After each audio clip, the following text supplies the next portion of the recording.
नमस्कार, आप देख रहे हैं हेडलाइंस न्यूज। दिन भर की ताज़ा खबरों के लिए अभी सब्सक्राइब करें, साथ में बेल आइकन भी प्रेस कर लें। खबरों में आगे बढ़ने से पहले वीडियो को लाइक जरूर करें और अपने दोस्तों के साथ ज़्यादा से ज़्यादा शेयर करें।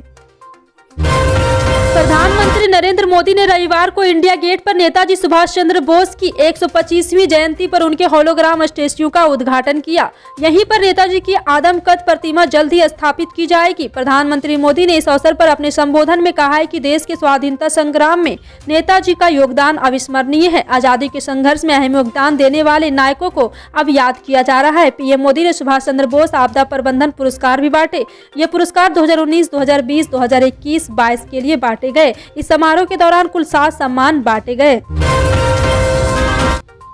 बीजेपी के साथ गठबंधन में चुनाव लड़ रही अपना दल ने पार्टी के पहले टिकट के तौर पर एक मुस्लिम उम्मीदवार का ऐलान किया है। उत्तर प्रदेश विधानसभा चुनाव में बीजेपी या उसके सहयोगी दलों की ओर से ऐसा दाव बेहद कम ही देखने को मिलता है। आजम खान ने यूपी विधानसभा चुनाव में प्रचार के लिए अंतरिम जमानत मांगी है और सुप्रीम कोर्ट में याचिका दाखिल की है। अपना दल ने यूपी के रामपुर जिले की सीट से हैदर अली खान को चुनाव मैदान में उतारा है। माना जा रहा है कि इस सीट से समाजवादी पार्टी के सांसद आजम खान के बेटे अब्दुल्ला आजम चुनाव मैदान में उतरेंगे। असम की हेमंत बिस्वा शर्मा सरकार ने इस साल दिए जाने वाले नागरिक सम्मान पुरस्कार का ऐलान कर दिया है। राज्य के सबसे बड़े नागरिक सम्मान असम वैभव के लिए उद्योगपति और दानकर्ता रतन टाटा के नाम का ऐलान किया गया है। इसके अलावा 13 हस्तियों को असम गौरव सम्मान के लिए चुना गया है। यह सम्मान कल असम के राज्यपाल जगदीश मुखी की ओर से प्रदान किए जाएंगे। कार्यक्रम में मुख्यमंत्री हेमंत बिस्वा शर्मा भी मौजूद होंगे। त्रिपुरा सरकार ने सुप्रीम कोर्ट को बताया है कि त्रिपुरा में कथित तौर पर अक्टूबर में हुए घृणा अपराधों में हस्तक्षेप की मांग करने वाली शीर्ष अदालत की समक्ष याचिका चयनात्मक है, क्योंकि याचिकाकर्ता तब चुप था जब पिछले वर्ष मई में पश्चिम बंगाल में विधानसभा चुनाव के बाद बड़े पैमाने पर सांप्रदायिक हिंसा हुई थी। सुप्रीम कोर्ट के समक्ष दायर एक हल्फनामे में त्रिपुरा सरकार ने कहा है कि पश्चिम बंगाल में विधानसभा चुनाव से पहले और बाद में हिंसक घटनाओं की एक श्रृंखला ने पश्चिम बंगाल को हिलाकर रख दिया था, जो त्रिपुरा हिंसा की तुलना में परिमाण में बड़ा था। लेकिन याचिकाकर्ता का जनभाव सिर्फ त्रिपुरा में ज्यादा है। उत्तर प्रदेश में सियासी पारा हाई है। बीजेपी लगातार राज्य में सियासी रणनीति को लेकर मीटिंग्स कर रही है। उत्तर प्रदेश चुनाव के उम्मीदवारों के चयन को लेकर कोर ग्रुप की बैठक शुरू हो गई है। इस मीटिंग में देश के गृह मंत्री और बीजेपी के दिग्गज नेता अमित शाह भी पहुंचे हैं। छठे और 7वें चरण के उम्मीदवारों के नाम के चयन को लेकर कोर ग्रुप की ये मीटिंग हो रही है। कोर ग्रुप की बैठक के लिए यूपी बीजेपी चुनाव प्रभारी धर्मेंद्र प्रधान, यूपी के मुख्यमंत्री योगी आदित्यनाथ, उप मुख्यमंत्री केशव प्रसाद मौर्य, प्रदेश अध्यक्ष स्वतंत्र देव सिंह, बीजेपी के राष्ट्रीय अध्यक्ष जेपी नड्डा पहले से ही बीजेपी मुख्यालय में मौजूद थे। प्रधानमंत्री नरेंद्र मोदी ने नेताजी सुभाष चंद्र बोस की 125वीं जयंती पर इंडिया गेट पर उनकी होलोग्राम प्रतिमा का अनावरण किया। इस मौके पर पीएम मोदी ने कहा है कि नेताजी सुभाष चंद्र बोस ने अंग्रेजों के सामने झुकने से इनकार कर दिया था। जल्द ही होलोग्राम की प्रतिमा को ग्रेनाइट की भव्य प्रतिमा से बदल दिया जाएगा। नेताजी की प्रतिमा लोकतांत्रिक मूल्यों और आने वाली पीढ़ियों को प्रेरित करेगी।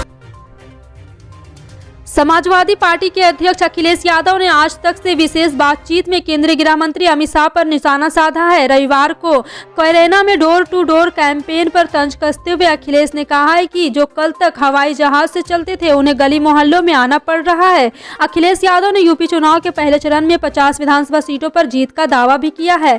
अखिलेश यादव ने करहल सीट से अपनी चुनावी रणनीति के बारे में विस्तार से बात की। उन्होंने कहा है कि सपा की सरकार बनने पर करहल क्षेत्र को 300 यूनिट फ्री बिजली और किसानों की सिंचाई भी मुफ्त की जाएगी।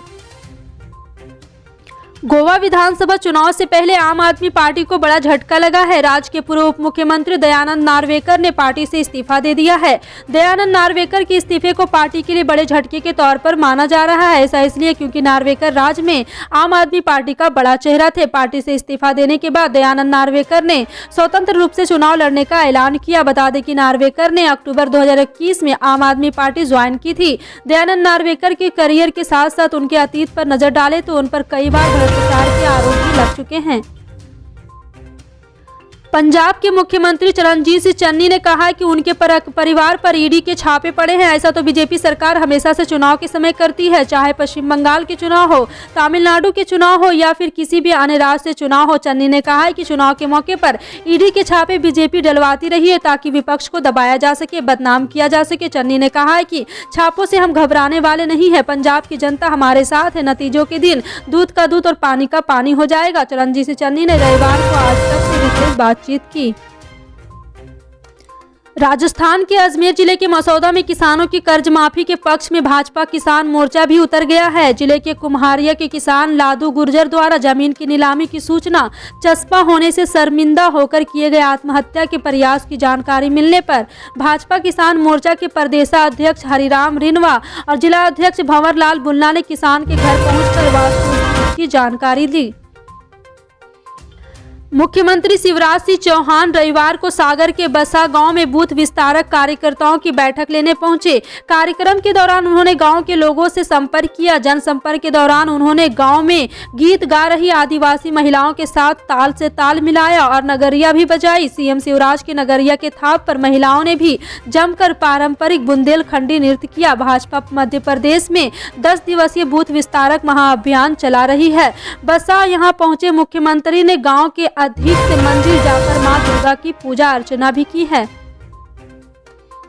कोरोना की तीसरी लहर को लेकर राज्य सरकार की ओर से रविवार को लगाए गए वीकेंड कर्फ्यू के तहत शहर पूरी तरह से बंद रहा। शहर में अनुमत दुकान को छोड़कर बाजार बंद रहे, यहां तक कि आवागमन भी अन्य दिनों की तुलना में कम रहा। गाइडलाइन के तहत अनुमति दुकानें ही खुली रही, हालांकि उन दुकानों पर भी कम ही लोग आए। इस दौरान वाहनों का आवागमन रहा, लेकिन बाजार बंद रहने के कारण चहल पहल नहीं रही। कर्फ्यू के दौरान पुलिस टीम भी मुस्तैद नजर आई और दिन भर शहर के मुख्य बाजार में भ्रमण कर स्थिति का जायजा लिया तथा प्रशासन द्वारा निर्धारित पॉइंट पर भी मौजूद रही। पश्चिमी विक्षोभ और राजस्थान के ऊपर साइक्लोनिक सर्कुलेशन के ठीक एक दिन बाद रविवार को मुंबई शहर में धुंध की एक मोटी परत जम गई। इससे मुंबई में बेमौसम बारिश भी देखने को मिली।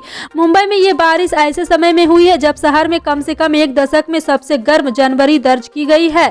हालांकि लोग इस घटना को सोशल मीडिया पर धूल भरी आंधी के रूप में देख रहे हैं, लेकिन विशेषज्ञों और अधिकारियों ने बताया है कि शहर में असल में कोई ऐसा तूफान नहीं आया, बल्कि उन्होंने इस धुंध के लिए धूल उड़ाने वाली हवाओं को जिम्मेदार ठहराया। शहर में ये धुंध उसी पश्चिमी विक्षोभ के परिणाम स्वरूप जमी है जिसके कारण शनिवार की बारिश हुई और रविवार का तापमान कम होकर जनवरी के अधिकतम रिकॉर्ड तक पहुंच गया। गोरखपुर में मुख्यमंत्री योगी आदित्यनाथ के खिलाफ ताल ठोकने का ऐलान करने वाले आजाद समाज पार्टी के मुखिया चंद्रशेखर आजाद ने रविवार को कहा है कि अल्पसंख्यक एवं अनुसूचित जाति जनजाति वर्ग के बदौलत वह न सिर्फ चुनाव जीतेंगे बल्कि उत्तर प्रदेश में सरकार भी बनाएंगे। उन्होंने कहा है कि मैं बड़े भैया यानी कि अखिलेश यादव और बहन मायावती का सम्मान करता हूं। उनकी पार्टी अखिलेश यादव के खिलाफ प्रत्याशी नहीं उतारेगी। मैं लिख कर दे रहा हूं, आजाद समाज पार्टी की सरकार बनेगी और मुख्यमंत्री भी मेरी पार्टी का होगा। चंद्रशेखर ने कहा है कि विपक्ष ने कोई भी ताकतवर नेता गोरखपुर से नहीं उतारा है, मगर वह पूरी ताकत से लड़ने को तैयार है। जल्दी गोरखपुर की तरफ कूच करेंगे।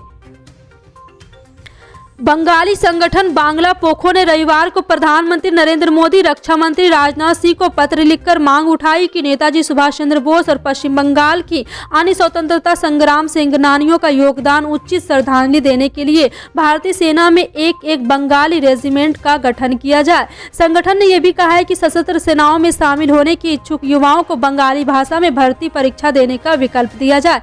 मोदी और सिंह को लिखे पत्र में संगठन ने कहा है कि बंगाल के महान नेता सुभाष चंद्र बोस की 125वीं जयंती के अवसर पर बंगालियों की मांग है कि भारतीय सेना में बंगाली रेजिमेंट का गठन किया जाए। उत्तर प्रदेश के मुरादाबाद के कुंदर की विधानसभा सीट समाजवादी पार्टी के लिए चैलेंजिंग सीट बन गई है। समाजवादी पार्टी के 3 बार के विधायक हाजी रिजवान ने सपा प्रत्याशी का विरोध शुरू कर दिया है। उन्होंने समाजवादी पार्टी छोड़कर सपा प्रत्याशी के मुकाबले में चुनाव लड़ने का ऐलान भी कर दिया है। इस सीट पर समाजवादी पार्टी ने संभल के सपा सांसद और इलाके के कद्दावर नेता डॉक्टर शफीकुर रहमान बर्क के पोते जियाउर रहमान बर्क को अपना प्रत्याशी बनाया है। राजस्थान के मुख्यमंत्री अशोक गहलोत ने एक बार फिर बीजेपी और राष्ट्रीय स्वयंसेवक संघ पर हमला बोला है। उन्होंने कहा है कि भाजपा अपराध बोध से ग्रसित है, इसलिए सुभाष चंद्र बोस की जयंती मना रही है, वरना भाजपा के लोग माफी मांगने वाले सावरकर को मानने वाले हैं। गहलोत ने कहा है कि हमने सुना है कि सावरकर छुपकर अंग्रेजों के लिए सैनिकों की भर्ती करते थे, ऐसे लोगों का जिनका आजादी की लड़ाई में कोई योगदान नहीं है। उन्होंने कांग्रेस के नेताओं गांधी, नेहरू और सुभाष के बीच लड़ाई की बातें फैलाने का काम करते थे। नेताजी की मूर्ति लगाने को लेकर गहलोत ने बीजेपी पर कटाक्ष भी किया है। मूर्ति लगाने से कोई दिल से सुभाष चंद्र बोस को नहीं अपना सकता है। सुभाष ने ही गांधी जी को महात्मा कहा था और नेहरू ने ही उनको सम्मान देने के लिए उनके नारे जय हिंद को अपनाया था। आज भी हर कांग्रेसी जय हिंद कहकर भाषण खत्म करता है। ये लोग तो संघ भवन पर देश का तिरंगा भी लगाते थे। ये गांधी जी को पसंद नहीं करते थे, अब उन्हें अपनाने लगे हैं। जी हाँ, फिलहाल आपकी इन सभी खबरों पर क्या कहना है कमेंट सेक्शन में टाइप करके जरूर बताएं। पल पल की अपडेट